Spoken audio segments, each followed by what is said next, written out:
ছোটবেলায় ভাবতাম চাঁদ খুব লাজুক এবং ভীতু।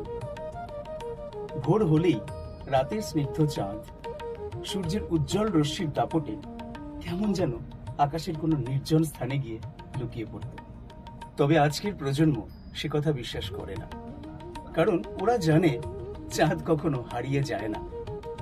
কেবলমাত্র সূর্যের প্রখর রশ্মি চাঁদের ওই নরম অস্তিত্বটাকে চোখে পড়তে দেয় না। আমাদের সমাজেও এমন অনেক প্রতিভা আছে, ঠিক ওই নির্মল সুন্দর চাঁদের মতো, যারা তাদের প্রতিভাটাকে মেলে ধরবার সাহস পায় না সঠিক সুযোগ, তীব্র কোলাহল আর সমালোচনার ভয়। আর সেই সমস্ত অজানা প্রতিভাকে খুঁজে বের করবার জন্যই ট্যাব স্টুডিও নিয়ে এসছে এক অবিশ্বাস্য মঞ্চ, যেখানে সেই প্রতিভারা খুঁজে পাবে আকাশে উড়বার, সফলতার আকাশে উড়বার মুক্ত ডানা। তাহলে আর অপেক্ষা কেন? এখনই শেয়ার করো তোমাদের সেই অবিশ্বাস্য বিরল প্রতিভা। আমরা তোমাদের প্রতিভাকে পৌঁছে দেব সমগ্র দুনিয়ার কাছে। তাহলে সফলতা এখন হাতের মুঠোয়।